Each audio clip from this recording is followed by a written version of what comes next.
the DallasCowboys.com Draft Show. The Cowboys are on the clock. Your war room for insider news and draft analysis from deep within the confines of Cowboys headquarters at the Star in Frisco. The Dallas Cowboys select Ezekiel Elliott. And now, your hosts, Dane Brugler, David Hellman, and Brian Broaddus.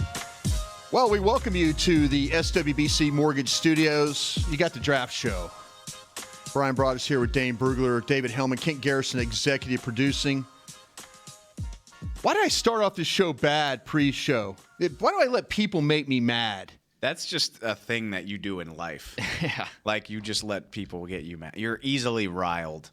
It's going to set up for a nice show, though. You got the fire in you. Yeah. It's a good thing, yeah. No, I you know what? At night, again, I'm watching people out there talk about what they would do at 19 and what they wouldn't do, and you know, and I respect what you're saying. You wouldn't take an offensive lineman at 19. I wouldn't.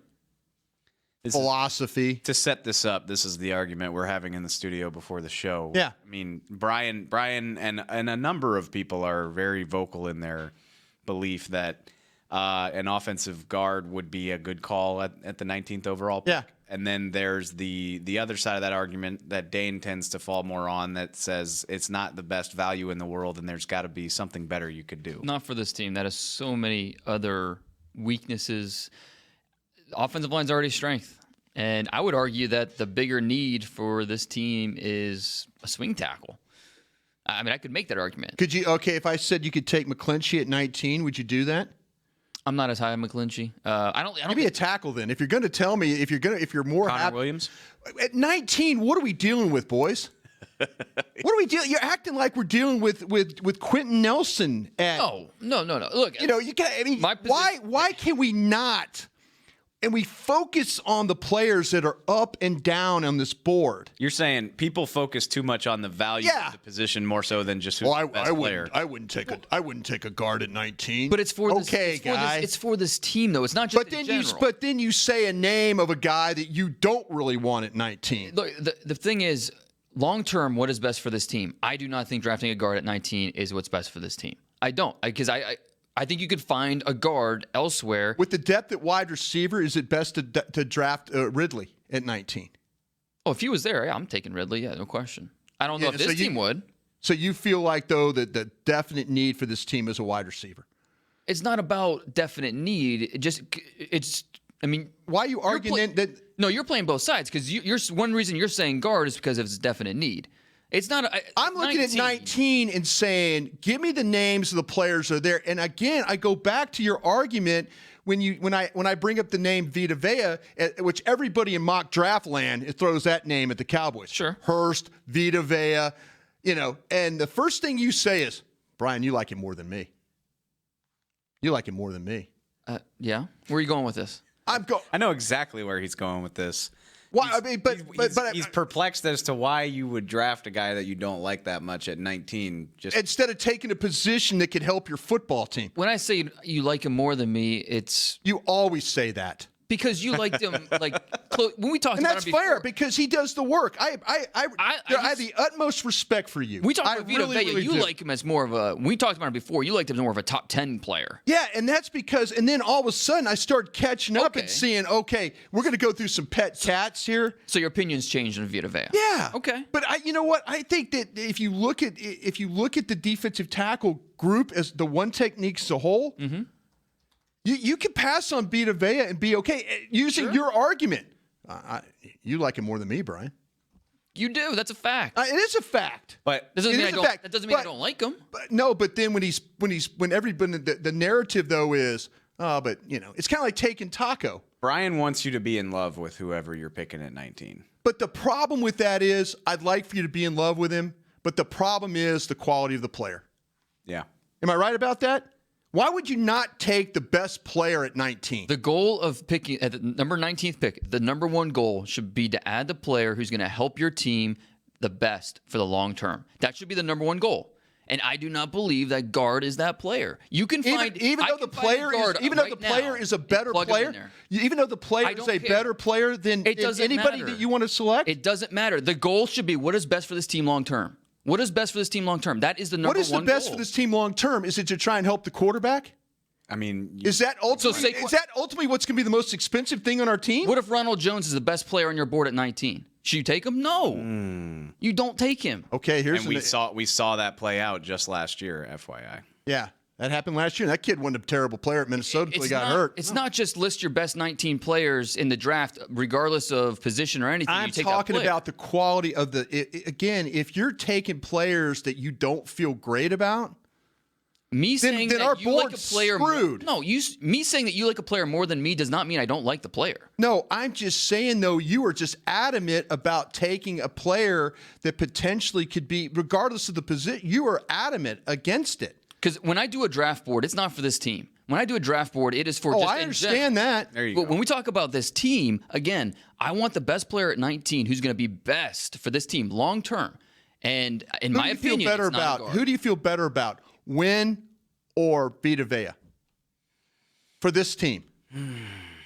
I'm taking Vita Vea. Okay. Now, yes, I agree with you about your point about finding a nose tackle later. I'd probably take Wynn. I agree with you there. And you know what? This I don't feel as strongly organization about might this. hate Wynn. They Yeah. might absolutely It's hate possible. Wynn, and maybe they like Hernandez better. It's very possible. Maybe. Hey, And let's not act like, Hernandez in my board is the third best guard. Nelson, Wynn, Yeah. Hernandez. I think most people would agree. See, the whole thing about it at 19, I've said this, you're at the mercy of the board. Every pick you are, absolutely. I think we can boil this down to the fact that Brian's frustrated that a sizable portion of people don't like the idea of drafting a guard, but most of those people don't have a better idea ready to go. Well, Yeah. and let me be clear about this. If the Cowboys come up at number 19 and they draft Isaiah Wynn, I will not be upset because Isaiah Wynn is a good player. Sure. But that doesn't mean I believe he was the best pick at that point. I think I can find a guard who can, again, be a Much like I Band-Aid. could find a one technique. Maybe, yeah. Again, it's more of a. It's not. This isn't about a right and wrong. This is more philosophical. No, it's not. And sometimes you have to your philosophy. I felt like I had to get out of the 90s scouting. And we'll get into this whole thing with Bill Polian, by the way. This is what I believe. I get it. He's a Hall of Fame general manager. I get it. Okay. Thank you. Seriously. We gonna get to our pet cats? Yeah. Okay, let's get to our pet cats. David Hellman, give me your pet cats. I want to talk about this. I don't think we've ever gone off the deep end so quickly into a show. I like that. You know what, though? I like that. Philosophy of what, again, the philosophy. Everybody thinks, my God, we've got to do it this way. We've got to do it. We've got to do it. And the beauty of it is probably. And when you're picking 19, half you fans will really believe with you. don't have your player, the quality of player. Why would you, regardless of position, why would you not go get the best one regardless? Because it might not be what's best for this team. The beauty of this, that's the point of this whole show is you're making a mistake if you're approaching the draft with a fixed mindset on almost anything. I would not take a guard. The whole point of the draft is you need to Not for this be team. ready to adapt. You just said 5 minutes ago you wouldn't pitch a fit. No, I would not take him. But again, I think Isaiah Wynn's a good Would player. you have a more problem with him or Taco as that pick? I feel better about Taco. Wynn because Wynn's a better player. So again, I would not be upset. I would not throw a fit. Last year with Taco is more perplexing. There were better players on the board at the same position. The same position. Yeah. Okay, well, it's not like we're talking about the same position here, and we're just differing on the player. We're talking about a position that they're going to take that I don't think This they is should. the reason why the Giants might not take a quarterback. It's why they might not take a running back. They don't draft running backs high. Yeah. Traditionally. Let's see what Gettleman does on that one. Yeah. I mean, if he takes Quentin Nelson, Traditionally, okay with that? Traditionally, he isn't. Oh yeah, I am. But traditionally, he has not drafted offensive linemen high, so the Giants might not go in that direction. Same with quarterback. Giants are really a wild isn't it card. about for getting front the office. best players? For the respective team? Yes. Yeah, it's more than about just that. Dalvin Cook might have been the best player on the board. This team's never going to draft him. That's we've talked about that already a few times. It's best player available. Somebody should have taken that Ramchick a lot higher than the Saints did. Yeah. Best player Played available. like it last year. Sure did. Best player available within reason. That's the whole thing. Which the beauty of it for the Cowboys is like 19. You could make a compelling argument for just about anybody that's going to be there. So I don't worry about it as much. I don't get as fired up about this because, like, if you want to take a plug and play guard, that's fine with me. If you want to take a nose tackle who could, if not start, at least be a regular part of the rotation, that's fine with me too. Like, I mean, you can make a pretty compelling case for just about anything that's going to happen, I think.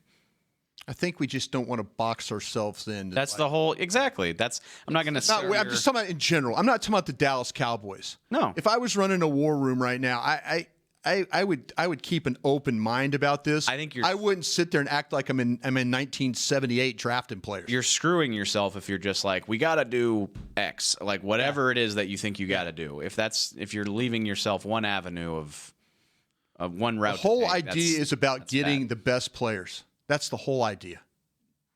And if you're limiting yourself to getting the best players, then you're not drafting correctly. I'd say it's all about improving your football team in the best way possible. I agree.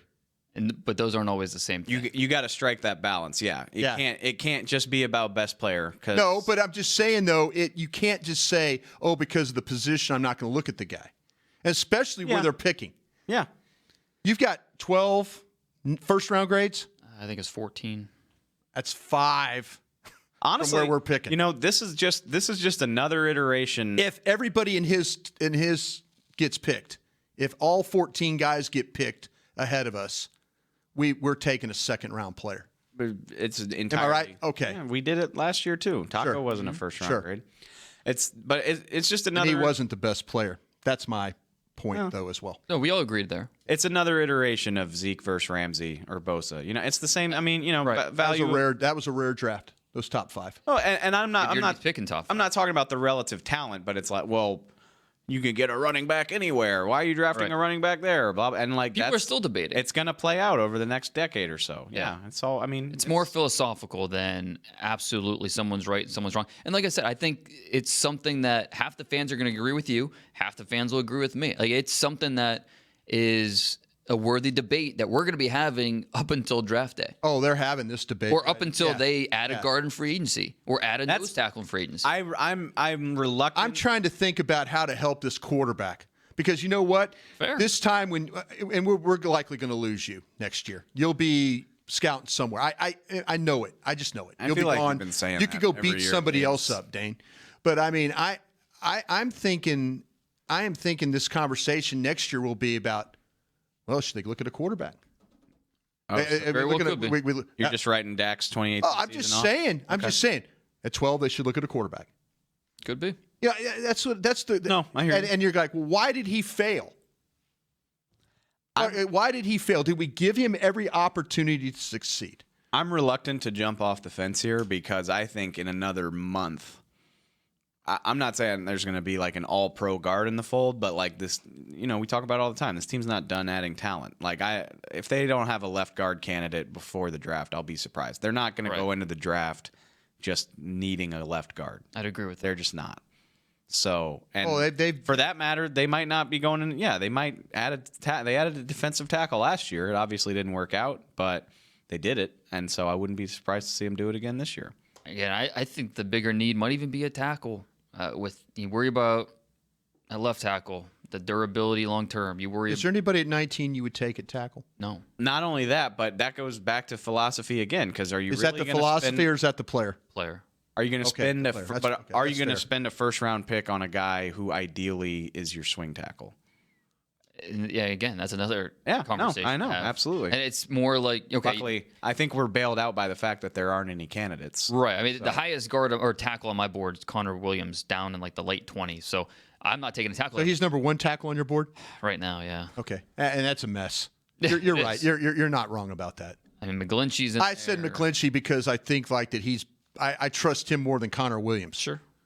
Does that sound crazy? No. I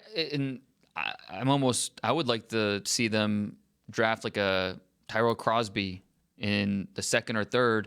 Oregon, a guy that can help you at left guard if needed, but he's also your swing tackle. Yeah. And you get some versatility there. There's so many different ways you can attack it for sure. Your pet cat.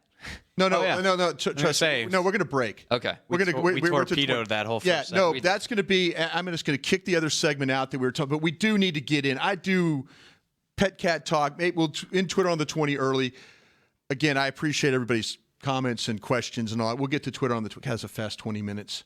I didn't realize I could get that mad in 20 minutes, but I did. At the drop of a hat. At a drop of a hat. Well, let's go to break. I promise you we'll do Twitter on the 20, and then we'll get into the pet cats because we got some elements of that I want to get to. And then I do want to get into Bill Polian, Kuiper, the whole media scout thing. Okay, stay tuned. We'll be back in the SWBC Morgan studios in just a minute. It can be hard to find the right resource for learning about important financial matters. You search how to build savings, you end up reading about the one weird ingredient from supermarkets that can make you taller. That's why Bank of America built BetterMoneyHabits.com, a safe little corner of the internet for answering your financial questions. Full of simple videos and tips, Better Money Habits can show you how to make the most of your money without resorting to random searches that always seem to lead to unbelievable photos of childhood stars grown up. To learn more, visit BetterMoneyHabits.com. What does it mean to be a Dallas Cowboys fan? It means you've got the passion and the heart to do your part supporting the boys no matter what. That's why when the game's on the line, you're on your feet, whether you're at home or in the stands. Actually, you're more than a fan. You are a member of Cowboys Nation, and so is AT&T, doing their part to keep you connected to America's team all season long. AT&T is a proud member of Cowboys Nation. Ice cold Dr. Pepper and the Dallas Cowboys go way back. They belong together, like Texas and football, silver and blue, shotgun formations and Hail Marys. Having a Cowboys football party without Dr. Pepper is like having Thanksgiving without the Cowboys. Basically, we wouldn't recommend it. So next time you have a tailgate, home gate, or whatever else kind of gate, grab some ice cold Dr. Pepper for you and your friends to enjoy. It's a Dallas Cowboys tradition. Dr. Pepper, the one you crave. To work this big land, you need equipment with values rooted as deep in Texas soil as you are. Like John Deere compact tractors with a 6-year powertrain warranty and big features that help you work less so you have more time to do what you love. John Deere was first in the Texas fields, and we're proud to be on the field as the official ag and turf equipment of the Dallas Cowboys. Find Texas-sized deals at myjohndeeredealer.com/football. Terms, conditions, exclusions, and warranty limitations apply. See dealer for details. This is the DallasCowboys.com Draft Show. The Cowboys are on the clock. We're back here in the SWBC Mortgage Studios. Brian Broaddus, Dane Brugler, David Hellman, Kent Garrison, executive producing. I do appreciate you guys fight. That we just let you yell at us? No, I appreciate the back and forth. War rooms, they call it a war room. Use the word war for a reason. I have the utmost respect for these guys I'm sitting here with right now. I have utmost respect for Kevin Turner and for Jeff Kavanaugh and those guys as well. You know, I said this guy to my right, he needs to be in the NFL. He needs to be scouting. We'll see. He needs to be arguing with one of those general managers. You do need to do that. One day, maybe. We'll see. All right. Ever so modest. I hope so. I really do. I hope it's this year. David Hellman, one of my favorite segments is Twitter on the 20. Twitter on the 20. Sorry. Thank you, Kent. I jumped the gun. Go at it, Dave. As long as we're mad, I'm gonna start off with a question from Michael. That this is something that makes me mad. I'll see if y'all follow along with this. Grind your gears. It's I've gotten it a few times, and there seems to be a prevailing line of logic from a few people that because the Cowboys are hosting the draft, Splashville. they're gonna do something nuts. Just And for the record, I think that's stupid and very unlikely. So you don't want to go to the Jets pick at 6? No, I really don't. Here's one, Dane. You interested? Just for the record, I would just like one example of anything that's happened in the last decade that suggests that the Cowboys would do that. I don't care about Joey Galloway. That was 20 years ago. What about the going up and getting Claiborne? From 14 to 6, I mean, is that at 14 or 15? I think it was 14. 14. You're right. I don't. I mean, that was a move. I don't qualify that as like this crazy splash move. I mean, that's an 8-spot jump, right? I'm talking like splash. Like, I mean, what, going up for a quarterback? What are you going up for? What are you even? Yeah. Is jumping up 6 spots for Calvin Ridley a splash? I mean, that's not. And you were right, by the way. Atlanta did jump they jumped way high to get Julio Jones. I mean, that's Tom Dimitroff thinking a little bit differently there. Does that seem like something this team would do? I don't think so. No, I don't think so either. I mean, you look at it, and we tried to go up, and the quality of player we were talking about, if you remember the show from Monday, was that we were thinking that it was going to be like you were going to get the linebacker from Virginia Tech. You were going to secure you get Vita Vea if you wanted Vita Vea. That's I would consider using my second-round pick to go up and get Roquan Smith. Roquan Smith was that's exactly who hosted the draft last year. Philly. They didn't make a splash. They stayed put. Had a ton of picks. Well, they had one pick in the first round. They stayed put. Yeah. And they took Derek Barnett. They let the board fall to them, got a decent player. Right. A decent player who helped them win the Super Bowl. Yeah. This team does not need to make a splash just because it's in their backyard. I was gonna, if you're going to make a splash, it's because it's something you think you need, that you think you can do. I mean, Philly made a splash 2 years ago when the draft was in Chicago for Wentz. Okay. Chicago made a splash last year for Mitchell Trubisky. Houston, I mean, that type of stuff, it's usually something like, in order for me to think it's like this crazy splash, I got to think it's like a quarterback, or you got to be coming. I mean, if you're going to go from 19 to 3 to get Bradley Chubb, which, okay, I don't see that happening. Do y'all? No. You see your buddy in Indy trying to get out of that spot? For the right deal, sure. But they need impact guys. So he's got to sit there and pick Chubb, doesn't he? I think Chubb has got to be high on their list. Is he looking at quarterback at all? I don't know. Sounds like I don't think so. They're saying that the news coming out of Indy is positive. He's like throwing with weighted balls. Yeah, it's the most optimistic they've been in a while. Yeah, but I also heard he was throwing, and then they shut him down again. And then is he back throwing? We'll be there next week. You have to let it play out, I think, if you're Indy. But regardless, for this team, they're not going to make a splash just for the sake of making a splash. I'll entertain Michael real quick though. Like if they were going to do something just bat S, who would you do it for? We had that show. No, well, you said Quentin Nelson. Oh, I know, but I mean Quentin Nelson. I mean, yeah, and you would go all the way up to try and get Quentin Nelson. I don't see, but it's not. But we were trying to, again. He's right about Roquan Smith, but the situation that's not a splash to me. Right. I'm talking about something really. He's one of the best defensive players in this draft. Right, but but I'm talking about a freaking right. If Myles Garrett was in this draft, then you consider even using next year's one to go and get him, because he's, in my opinion, a transcendent player, a guy that can really change the way you play defense and help you win ball games. I don't know if there is that guy in this draft. I like Bradley Chubb a lot. He's not Myles Garrett. I like some of these offensive players, like Quentin Nelson. Yeah, he's not that, for me at least. So I don't think there is, unless it's one of the quarterbacks. I couldn't see him doing it unless it was for a quarterback, and I don't see them doing that. I'd agree. So could they do it to go secure Ridley? If they feel like that, we talked about this. I mean, I would trade my third to go up to 15. You want to go to Arizona at 15, ahead of Baltimore. Yeah, exactly. Get your wide receiver. If that constitutes, you did that for Des Bryant, by the way. Then I'm making a splash. Yeah, I don't think that constitutes a splash. I agree. I think they sit there and pick at 19. Most likely. I would tend to agree, or try to get out of it if that's possible. Go back and watch that show, though. I would encourage. Yeah, if he hadn't seen the show from Monday. Spencer wants to know. This is a good one. We're leaving for the combine in a few days. We talk about combine darlings, but what about a guy who you don't expect to have a good combine, who you still think's a good player? Like basically a guy with good tape who's not a workout warrior. I think there are a few. Have you looked at Royce Freeman, the running back from Oregon? Yeah. I think he'd fall in that category. He would fall in that category. You're absolutely right about that. He's not going to be a workout warrior. I don't think he's going to be poor in those workouts, but I think he's not going to be great either. Deshaun Hamilton from Penn State, wide receiver who he's going to be a 4.55 guy maybe. Probably. And in this draft, I mean, he's probably a top 3 route runner. Right. How about Hubbard from Ohio State? Yeah. A lot of people thinking very highly of him, and he might just have okay numbers.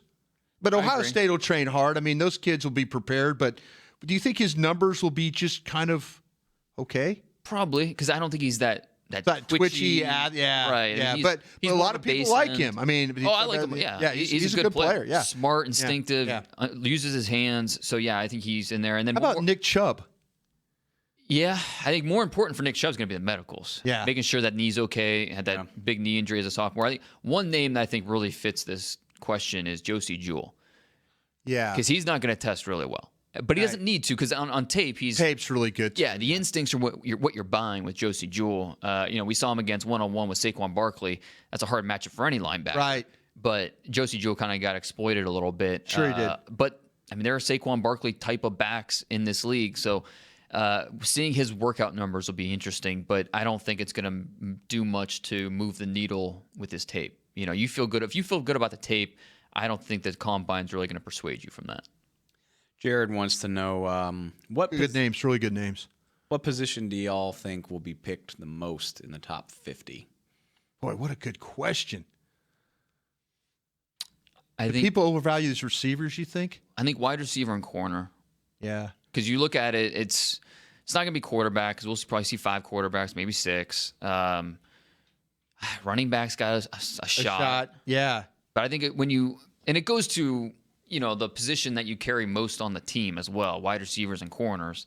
So there's more supply in this draft with those positions. Plus, they're both 2 of the strongest positions in this draft. Vea, Phillips, Payne. You love this defensive tackle class. That's what I'm saying though. Could you see like 4 of those guys?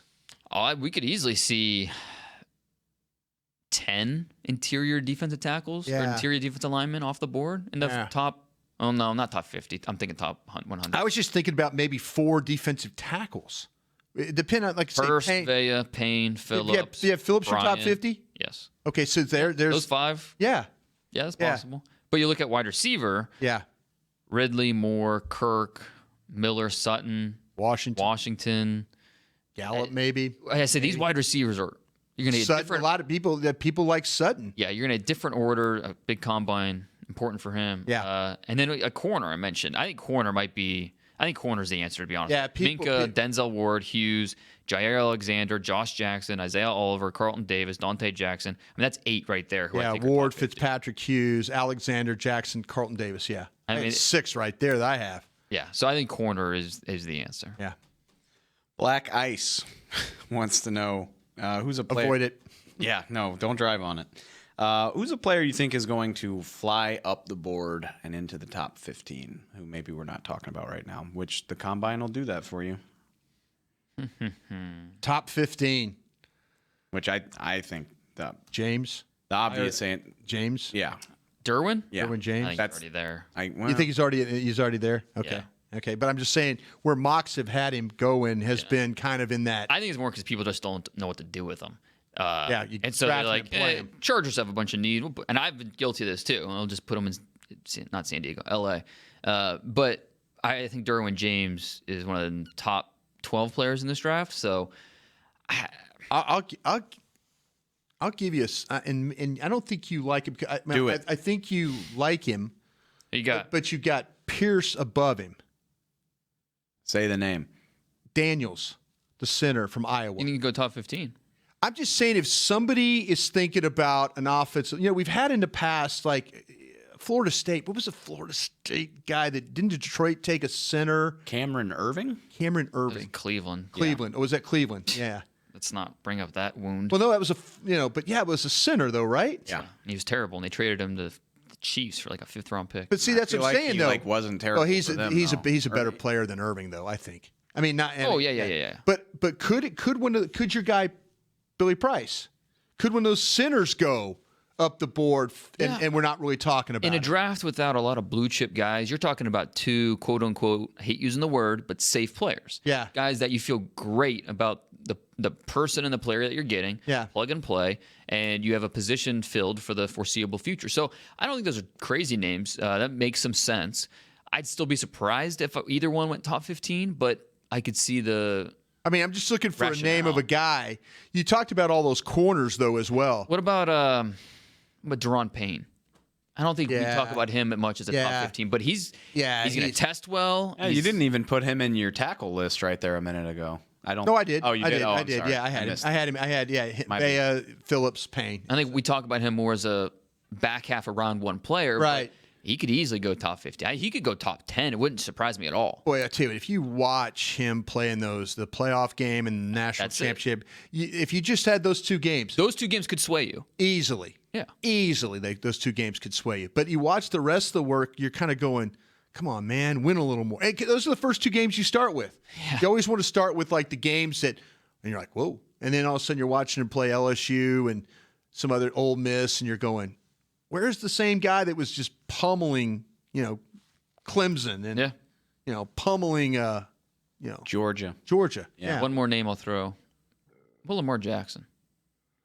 Louisville. Ooh. We're going to talk about that later, right? Yeah. But we could get into that right now. That wouldn't be crazy. No. That wouldn't be crazy for a player with his talent. For a team, just a high risk, high reward. Hey, shoot your shot. Let's go for it. People kind of like the same what they did with the Tech quarterback last year, right? At this time last year, we weren't talking about Mahomes. We were talking about him as top 15. We were talking about him top as like 50 this maybe polarizing, crazy guy. Yeah, top 50, number 10 overall. Because all it takes is one team to believe in him, and say Arizona at 15, they need a quarterback. If they fall in love, they believe in him. You're not going to wait until the second round and hope you get him. Yeah. Why trade back? And if you have a quarterback you want, don't trade away from him and hope you get him later. You take him there. So I don't think you could rule out Lamar Jackson. Could Lamar? Who's more likely to be a trade-up candidate, Jackson or Mayfield? Or can you throw Allen in there too? Oh yeah. If the top 2 go, if the top 2 go. Say the top 2. Say it's like everybody's mock. It's Darnold and Rosen. They're gone. Who is the trade up quarterback of those 3? It's so hard to say because we don't know. That's fun because it's like you got Allen, who's like the prototype without the results. Yeah. And you got Mayfield, who's the results without the build. Differing skill sets. Lamar Jackson's probably in the middle between the 2 of them of like he's got the build and some of the results, but some question marks. This isn't a draft of quarterbacks where, we didn't get our top guy. We'll just go with the next best guy. We don't get him. Okay, we'll just go next. Yeah, we'll just wait. We'll wait and get we'll get the Richmond kid or something like that. No, you fall in love with a quarterback and you go and get him. You don't just. That's what I'm saying. We can't trade up from Mayfield, so we'll just take Allen here. No, you target a specific quarterback and you go and get him. If you told me the Cardinals love Josh Allen, I believe it. You told me they love Baker Mayfield, I'll believe it. Same thing with Lamar Jackson. It's these quarterbacks are so diverse and so. So we can't answer who the it's trade-up a guy. hard thing to answer, especially right now pre-combine. But what's fun? I mean, what? 1, 2. Let me ask you this one more question. And 4 of the top 6 are teams that you could convince me need a quarterback. I mean, you could quibble. Going down to the Jets, right at 6. You could quibble about the Giants if you want to, but. Browns, depends on what Giants, Denver does if they get Cousins. Well, Cousins is the first domino that needs to fall. Yeah. Right. And he could go to Minnesota. Who knows? And then you have the second tier, your Case Keenums, those guys. And once those dominoes fall, we'll have a better idea for these quarterbacks. But for all we know, Cleveland might love Baker Mayfield. We don't, there's no way for us to know. I think Sam Darnold is a top quarterback. I think he'd be a perfect fit for what John Dorsey's looking for. But we don't know. So it's really hard to talk about these quarterbacks with really any certainty. I mean, this time last year, we were talking about Trubisky as maybe the top guy. And then next thing you know, KT rolls in here and says he's going top 3. Yeah, and my sources confirm the same thing. And, there we go. That's right. It was you and KT were on that. Yeah, that's exactly right. It's just as this whole process plays out, hopefully we have a better, clearer picture of that. But right now, it's hard to say. Dakota. I don't know if this is. Yeah, I mean, I don't. North. About. I doubt it's that Dakota. Dak Dakota. He's got better stuff to do than listen to the draft show. Maybe. He wants y'all's thoughts on some Knowles who aren't named Derwin James. Talking about them Knowles. Maybe you guy Noddy. Yeah. McFadden. Sweat. See, I didn't like Sweat as much. I wasn't as high on Sweat as the others. Let's give it some structure here. Like of the options I just gave you. I mean, I would take Noddy over the. If you give me the highest ranking Knoll not named James, Noddy would be my guy. That's the defensive tackle, right? Then I would say probably McFadden, and then Sweat. I think is how I would rank them. Where would Auden Tate fall on that? I'm not an Auden Tate fan, and I didn't bring him up because of the lack of speed. Okay. I'm trying to find. I'm okay. If I'm drafting for this team, I'm trying to get a player that can give me something down there. Yeah, I agree. Naughty. Well, Tavares McFadden plays corner and Josh Sweat plays end. Yes. Yeah. And maybe Sweat will end up being at 250 pounds. So Sweat's going to blow up the combine. Yeah. He's going to test really well. Sure. How's that tape? Remember? It's okay. He's a. If I show you his 10 best plays, you'd swear you're watching a slightly smaller Jadeveon Clowney. Like, the highlights are good. It's a consistency is an issue there. Also factor in the medicals. He had a devastating knee injury his senior year in high school, and to his credit, he came back really quickly and he's played well. He's been durable, but teams are still going to worry about the durability long term. Wears a knee brace on his knee. I've seen that too. Is that the problem? Yeah. So I'm with you more. I saw a guy that played late. Yeah, he I did. saw a guy late off the snap. He is consistently late off. You're right about the change of direction, the balance. I think that he's going to test really well. He's going to test well. I mean, the thing about it that I had a problem is I didn't see a guy that reacted quickly. That was the problem. I felt like that the ball at times was going past him, and he was kind of still looking for it. You know, but I don't know. I didn't see a very powerful guy either. That bothered me as well, playing that end. I thought he showed improvement against the run as a run player, and but there's still times where he gave up the corner, lost contain, and right. So I agree with you. I gave him a 3-4 based on tape. So I don't know. We'll see. McFadden, he's in there, but I agree with you about Naughty. He's part of this really loaded one technique nose tackle group. Not the biggest guy. I mean, he's probably only going to be about 6 foot 312, shade over 6 foot. Right. But he's stout. He's powerful. He's got a little lower body explosion. I like the way he can two gap and see through blocks, so he can make tackles in the middle of the field. Naughty's a good player for sure. Mr.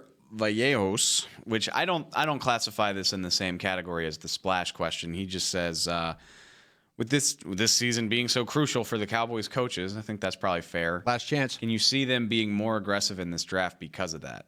And that's what I mean. Not giving up next year's one. We'll make it someone else's problem. Not make that. I'm just kidding. Or draft a guard because you need a starting caliber player. I mean, it could be something that simple. And that's where the front office has to step in. Well, and that's where it's one of the benefits of your owner and GM being basically the same person, right? Because the owner is not going to sacrifice future years, right, to go all in 1 year. Yeah. The coaches obviously have heavy input, right? And if Jason Garrett or the offensive coaches really want a player, they'll make that known. But it still comes down to the front office and especially the Jones family, and they're not going to sacrifice future years just to try and win it all or take that next step immediately. Bonus question. Well, let's go to a break. You have a bonus question? You have one question. Real quick. Okay, because I want to get into these pet cat things. Zach wants to know bone in or bone out wings. Bone in? Wait a minute. What do you mean bone in, bone out? Like boneless wings or wings with bones? Boneless wings, get out of here. Boneless wings are just chicken nuggets. All right, I'm glad we all agree on that. So bonus, flats or drums? I'm a flat guy. Drums. Flat. Give me all the flats. You can't go wrong, but... No, you can't. But drums. You have to do that extra bit where you... separate. No, that just means you don't know how to eat them. I'll show you. Let's do that. Wings for lunch. Yeah, wings for lunch. Thanks to everybody out there for Twitter on the 20. We do appreciate that. When we come back, we're going to get into some pet cats. Stay tuned. Cowboys fans know that the second best of anything simply won't cut it, and your skincare should be no different. A longtime locker room favorite of the players and the official men's skincare brand of the Dallas Cowboys, Dallas-based Jack Black is the #1 best-selling men's skincare brand in the country because we make products that help guys look, smell, and feel better. Visit getjackblack.com/Cowboys to get $10 off your first order of $50 or more. Jack Black. Look good, smell good, feel good. Official men's skincare brand of the Dallas Cowboys. Star Sports Tours is the only official fan travel partner of the Dallas Cowboys, offering exclusive game weekend travel packages with sideline access and photo ops with current players, alumni, and cheerleaders. That's not all, though. You'll get to talk X's and O's with Senior Director of Player Personnel Will McClay, and of course with yours truly, me, Brian Broaddus. You can trust the official fan travel partner of the Dallas Cowboys, and with us, you'll travel like a pro. Visit cowboystravel.com to book your travel package today.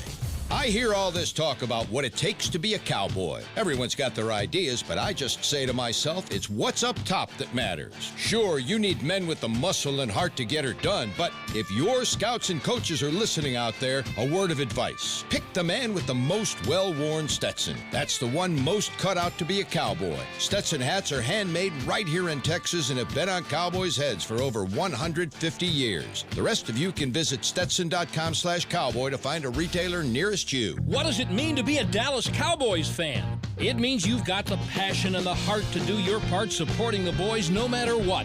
That's why when the game's on the line, you're on your feet, whether you're at home or in the stands. Actually, you're more than a fan. You are a member of Cowboys Nation, and so is AT&T, doing their part to keep you connected to America's team all season long. AT&T is a proud member of Cowboys Nation.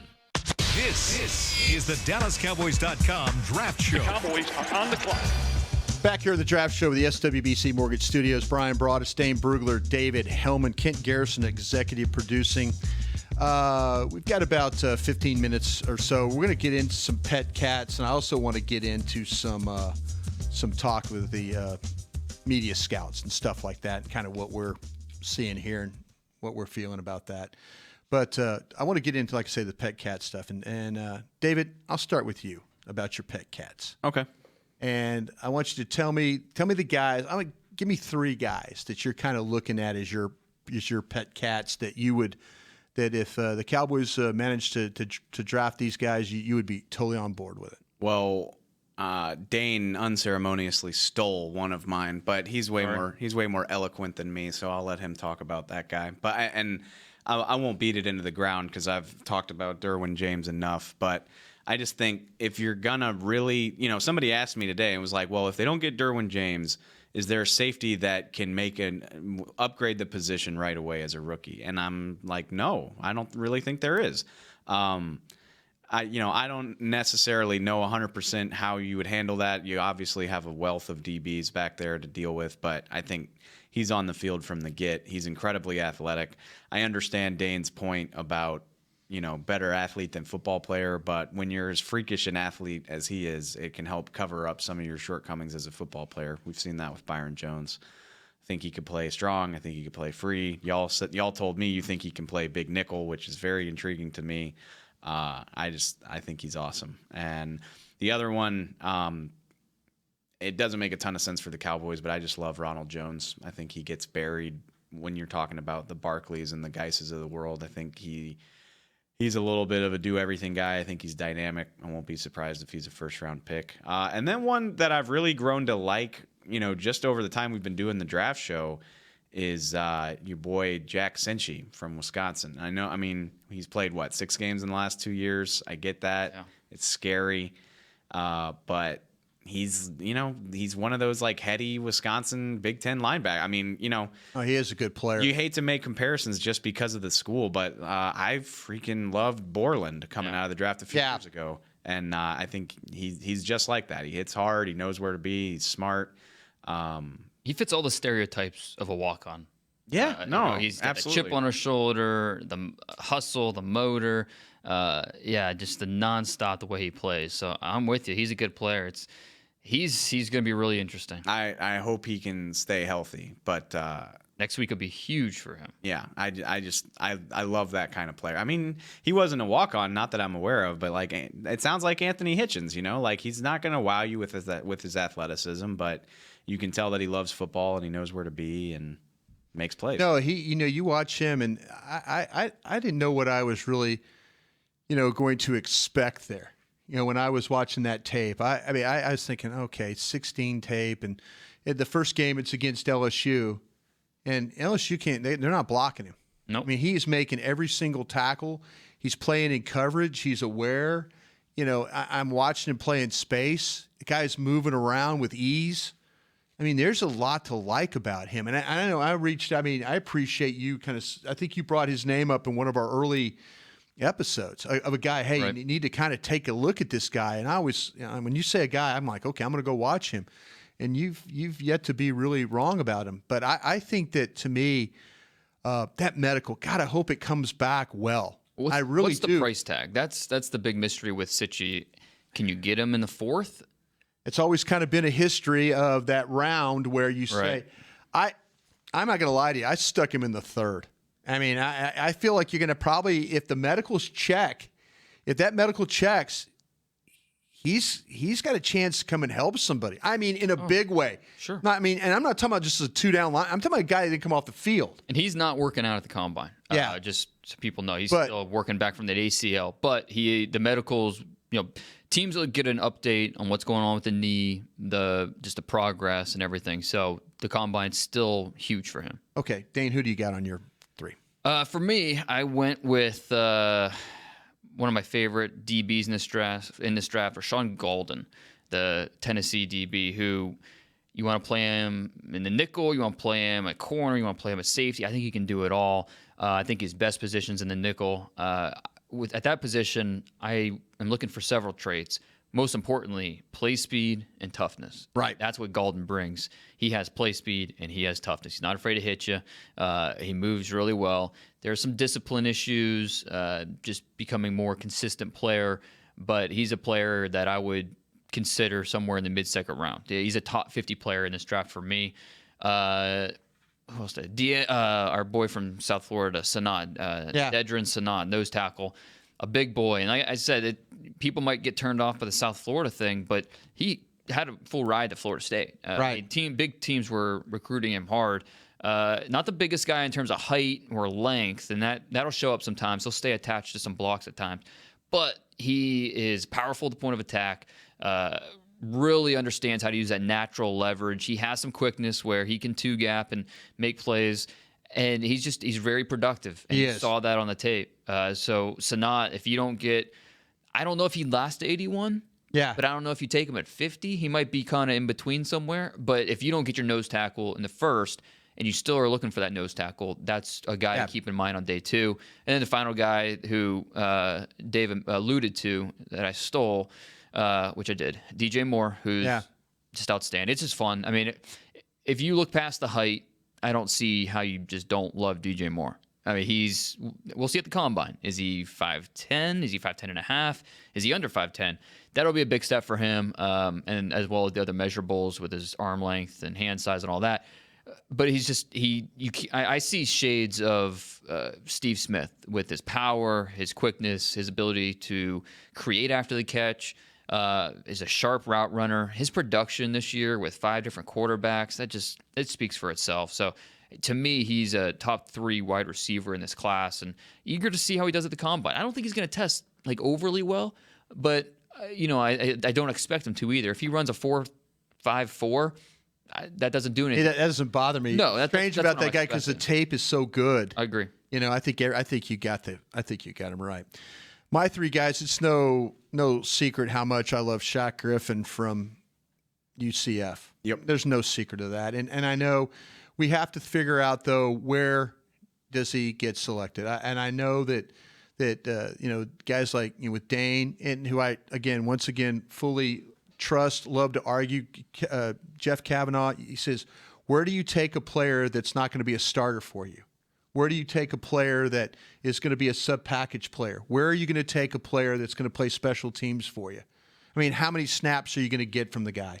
And again, I just kind of I'm in that thing. I'm thinking, okay, he's going to be one of my 46 on game day, and I'm going to play him. I'm going to play him in all those sub-package things. And I think that when you play, it's 50-60% of the time you're playing sub-package stuff. I'm going to find snaps for him there, and I'm going to have him on every one of my special teams. Anything to do with running. Anything we're doing with getting down the field, making a tackle and all that, I'm putting this guy involved. I'm going to put him in some nickel rush stuff. I'm going to figure out some spots for him. But you're right. And you and Jeff, I don't, where's the value for this player? And that's where I think teams, that's going to be one of my questions at the combine with all my old mates. Where do you guys see a guy like Shaq Griffin going? And we'll talk about that. I bet you at the combine, And matter of fact, he's here tonight. Yeah. For the Jason Witten Awards. Okay. Yeah, he's one of the finalists. Yes, he's working out just down the road. Yeah, him and Fitzpatrick, and who else is involved with the? Oh, you put me on the spot. I'm sorry. Minka Fitzpatrick, Shaq Griffin. Oh, and the quarterback from Oklahoma State. Thank you, Mason Randolph. Yeah. Zach Randolph. He's a basketball player. Mason Rudolph. But yeah, but I'm interested in him. I really am. I tell you what, the next one would be Hayden Hurst, the tight end from South Carolina. Is he your top tight end? He is my top tight end. I'll tell you who I watched. It was pretty interesting the other day, Dan. You might want to tell me about this guy. Maybe Disley? Yeah, Will Disley. Will Disley from Washington. Okay, well, another day, another time for that. He's there's a lot to talk about. Yeah, a lot to talk about Will Disley. I do like him, though. I do, too. I think this is a really good tight end group. If you start thinking about tight end group. But Hayden Hurst, if you're talking about a guy that can play a little in line, he can play as a wing. They move him around. He's not a trained killer as a blocker. I think he's more of a getting away, fit, finish, turn, steer kind of a guy. But when you talk about throwing the ball down the field, he makes plays. He can adjust across the middle. He can go low. He can go high. He's got sideline awareness when the ball comes to that direction over there. Hayden Hurst is a guy. I think he's probably of the tight end guys. I'm looking for the complete guy, but he was the guy that kind of excited me about more the downfield stuff with him. And then my last guy is John Kelly, the running back from Tennessee. And now, okay, him and a kid, Mark Walton from Miami. Two very similar guys. If you're looking for that guy that's a little bit of a change of pace, the quickness, the explosiveness, the catching, I think that Walton is a little bit better suited as a pass blocker, which I was watching that tape really strong because I was trying to think, okay, but I just liked more of the finish with Kelly. I really liked the way the power and stuff like that. But, he's a guy that very productive. I like when they threw him the football. But again, if I could just work on that pass blocking a little bit more, I think that, I'm not comparing him to what, Kamara in Tennessee, but somebody is going to grab one of these backs and they're going to hit on him the same way the Saints did. They're going to hit on one of these guys in the middle of that board and they're going to be really happy. But I think it's not going to be just one guy. I think there's going to be several guys. I love this whole running back coach. Yeah, I just happen to like Kelly a little bit more than some of the other of those in the middle of the board type of guys. But Walton is another guy. If you said, Broadus, how about Walton? You know what? I'm not fighting you. No, and I reported a couple of days ago because he missed most of the year with the ankle injury. Right. And I reported that he's been training and he plans to do everything at the combine. Good. So Good. It's first time we'll see him in a long time. He's kind of been the forgotten guy because out of sight, out of mind. But he is, like you said, a very good player. And on my board, I have Walton. He's in my top 10 running backs, top 100 guy. Yeah. And with a good combine, he's going to gain some momentum in this process. Absolutely. All right. Good list. You and I were talking about that scouts, right? Yeah. It's the whole media scout. And I'm interested in what you say about this too, by the way. Well, I think one of the reasons this dynamic works with us three in the show is you have the perspective. You did it in the war room, right? And now you're on this side of things. You bring that perspective. I've invested my entire life into this. Scouting's been my career and what I've done the last 10 years. And, for Dave, it's more of kind of an ancillary part of, what he does. And, he puts in the time and the work. And so we each bring a different perspective. And it's interesting because there's especially with social media, all the different media scouts that are out there. Sure. Different voices that are out there. Sure. Opinions. And it's not to say that maybe some are better than others, but I think fans are smart. I do. And they recognize who puts the work in, who knows what they're talking about, who knows what they're looking for. And that brings up, the conversation about a guy like Bill Polian, who is now on the media side, who has Hall of Fame credentials. There's no debate. Oh, he's a Hall of Famer. He is a Hall of Famer, yeah. Exactly. But with the whole Lamar Jackson, he's taking a hard stance on he's a wide receiver. And it's not to take anything away from Bill Polian and what he's done throughout his career, but I think we all disagree that he's bananas with that take. Yeah. And it's and I've been on Bill Polian's side I've been on that side of the fence, as you said. Right. And even when he said that, I cringed. I said, no, you can't. I know Daniel Jeremiah's come out and said, if they want, tell them to, go do something else. If they want you to play wide receiver, tell the team they go draft somebody else. Yeah, no, absolutely. He should do that. He should. It's strange when Polian came out with his reasoning and said about how getting the ball in his hands and you want to figure out more ways to do that. Last time I checked, that's what a quarterback. Yeah, he touches the ball every single snap. Yeah. So in fact, the only other than in the center, absolutely. And look, is Lamar Jackson a perfect prospect? By no means are we saying that. He needs work in several areas as a passer. And when you get excited about him on film, more than not, it's because of what he's doing with his legs. And so, that tells you something right there. He needs to get better with his development as a passer. But at the same time, it's fans need to know who to trust when we're talking about this kind of thing. And Bill Polian, has those credentials. Right. That doesn't mean you take him, everything he says at face value. You watch Lamar Jackson for yourself, make your own decisions. And let me make it clear, too, Bill Polian's the minority. Yeah. It's not like that's what a lot of NFL teams are thinking. The majority of teams, at least the ones that I've talked to, see him as a quarterback. I have not heard one team say he's a wide receiver on our board. Yeah. But that's how we're viewing it. I haven't heard that either. Much less so because of the positions involved, but it kind of reminds me of the Jabril Peppers. You could paint a pretty good infographic of who thought what and who did what amount of work based on what they thought about. Play him at running back. Yeah. Yeah. Right.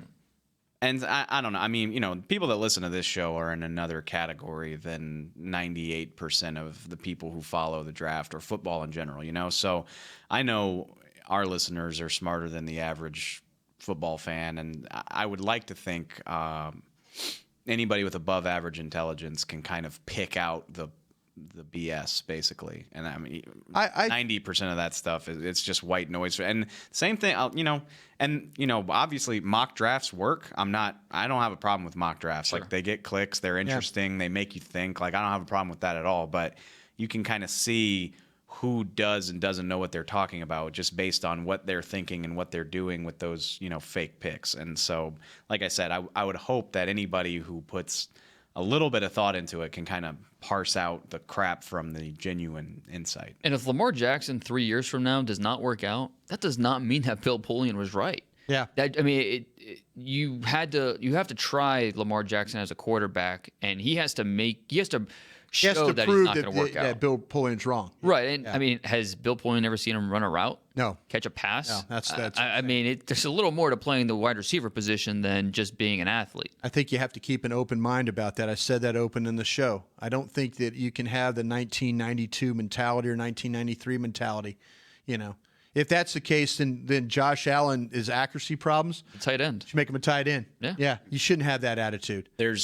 I'm sorry if this is simplistic, but there's just no way that Pat Mahomes can be a top 10 pick and Lamar Jackson needs to play wide receiver. Yeah. That is very fair. There's no way. My situation, though, with the whole thing, I never have a problem with anybody's opinion, media scout or whatever. I don't have as long as you do the work. Yeah. Go do the work. If you're not doing the work and you're trying to tell me, oh, this is how I have them rated, and you haven't done the work, then I don't, because there's nothing perfect about what we're doing. We're trying to, like I say, investigate, educate. That's what we're trying to do, And I think I've been the first one to admit when I'm wrong about these players. I think that's one of my strengths to say, I was wrong about Joey Bosa. I fought him tooth and nail on Joey Bosa, and I admit that. But see, the thing about it is, though, I think that like you said, Dave, I think people are smart enough out there. But if you come at us with stuff, make sure you're educated. Make sure you sat down and, hey, this is what I've done. And that's the cool thing about, in this day and age, like Dane said, fans are smart. Like you can, this information's out there for you to find, and smart people can parse it out. Do whatever you have to do to dig and find more. But the guys like Bill Polian, who are in the Hall of Fame, Bill Polian ain't always right. No. And don't ever forget that. as we're not always right either, too. Nope. But we'll do our very About best. batting average. Yeah, exactly. All right, hey, listen, thank you, everybody out there. Monday's show will be combine-driven. Yep. We will be in Indianapolis on Tuesday. Shows Wednesday, Thursday, Friday, Saturday next week from the combine. We get it all covered from you there. Stephen Jones, Jerry Jones, all the opinions, everything going on there. So we will see you Monday at 10 a.m. Thanks again for joining us.